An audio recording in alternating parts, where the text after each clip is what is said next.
Welcome to Homestead Reptile. And these are some baby decay snakes. So these are F1 captive bred baby decays. So hopefully next year we'll be getting some F2s and just working with more and more captive individuals as I go on. So there is not really any care guides for baby decay brown snakes. So when they are born, they are ridiculously stupid tiny. You cannot keep these guys in your average enclosure at all. They will escape. So a 10 gallon, they can escape from those.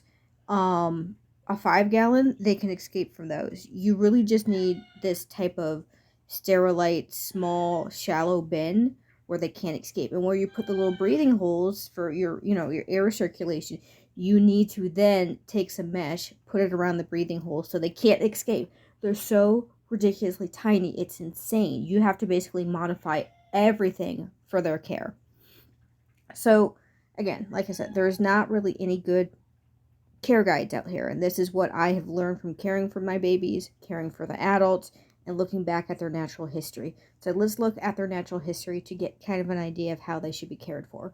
So, in nature, they inhabit a wide variety of habitats throughout eastern part of North America. So they'll live in woodlands, they'll live towards the edge of a woodland, they live near water bodies, they live in urban areas. They are diurnal, they're most active during fall and spring. When it starts to heat up during the summer month, they become a little bit more nocturnal. Makes sense. You're going to be adaptable to your environment. When it's really, really hot, you don't want to be out in the open. It sucks. I can't blame them.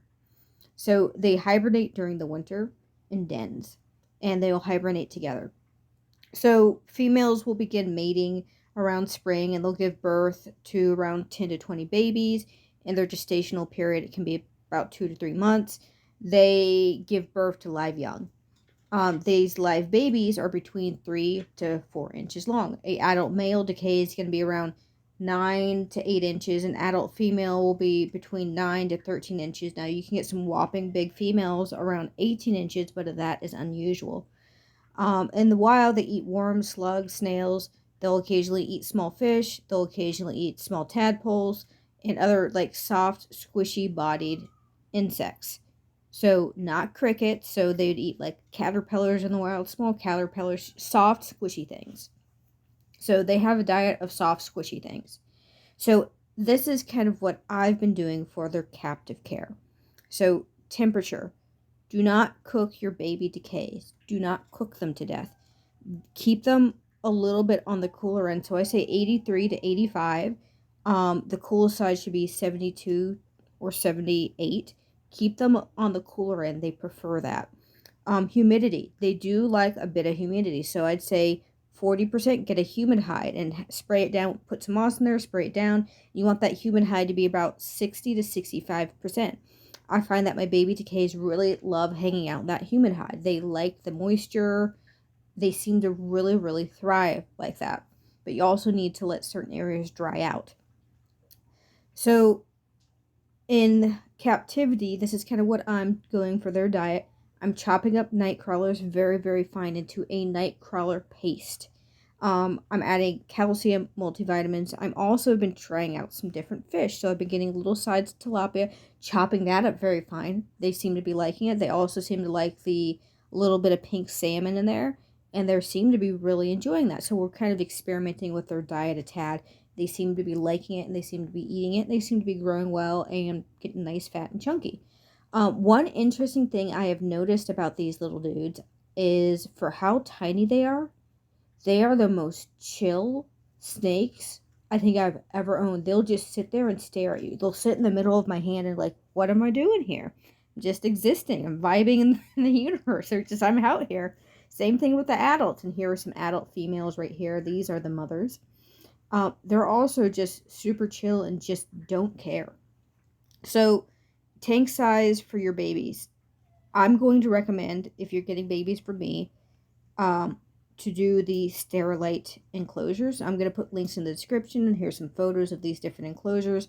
Adults, you want to go 10 to 20 gallons, perfectly fine. I'm actually going to be getting my adults a little cube, and I'm going to call it the Deckys World, the Deckys Cube, in the future.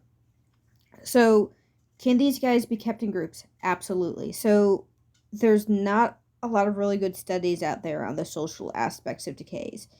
Decays are in the families are nutricenes. They're very similar to garter snakes. Their care is very similar to garter snakes, and I notice in the wild that they seem to always be around each other.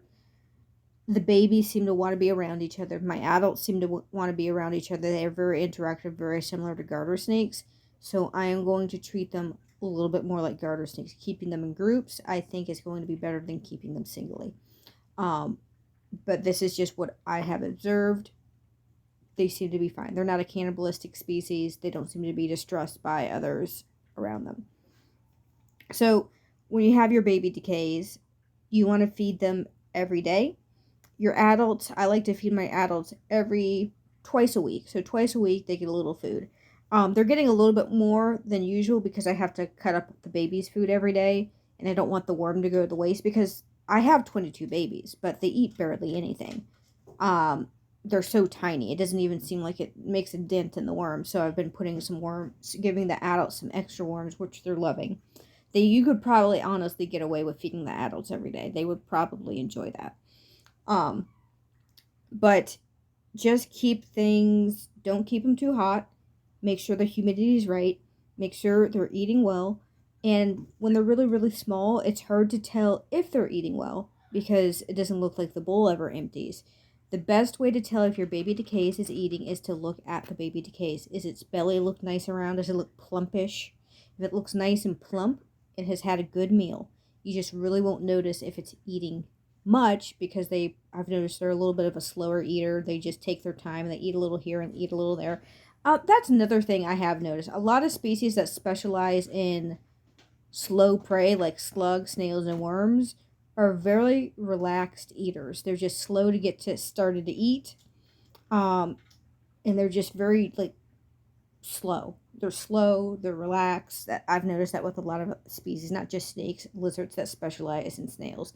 They're very slow. Maybe that's just because it's not like the snail's getting away from them. Once they find it, they can just walk up to it, take their time, and eat it. If this was interesting to you, like and subscribe, leave a comment, message me anything you want to know about baby decays care. I'm trying to keep track of what's working and what's not working, and this is going to be an involving care sheet as I learn more because again, there really isn't any good information about them, and it sucks because they're such a unique, interesting species. It's a lovely little micro snake that you can do so much with. We're going to see some baby decays eating right here. So this is the minced worm. So you want it minced like that. A little water dish they can't drown in. So I get these little dishes from the Dollar Tree, actually. You can just pick this up from the Dollar Tree. They're little dipping sauce things. I got 12 of them for $1.50. It's working really well. So a lot of this is kind of improvised enclosure stuff right here because they're so ridiculously tiny that they won't work in your average enclosure. They're just too small, they're too fragile, and they're way too good at escaping. But yeah, you can see it's like he goes up there, he's gonna get a little piece, and then down the hatch he goes. So again, they're very slow to eat. Once they get started, they'll eat, but you can kind of see how something that small with that large amount of food, it won't seem like they've eaten anything. But when you look at the animal as a whole and you see that it has a nice chunky belly, it's all good. These guys also dehydrate really, really quickly, so the humidity is very, very important. Don't soak them, but give them spots to be humid. I would also just suggest when you get your baby decays, to actually kind of make up a semi-bioactive setup. Give them bioactive soil, give them moss, give them leaves, give them stuff to interact with. They really, really like that, and they really, really appreciate that. And here's another one this is another day when we're trying some different foods. This has a little bit of pink salmon in it. You can see our little dude gets a little piece of food, num, num, num, down the hatch. But so far, so good. Everything is going well. The babies are doubling in size.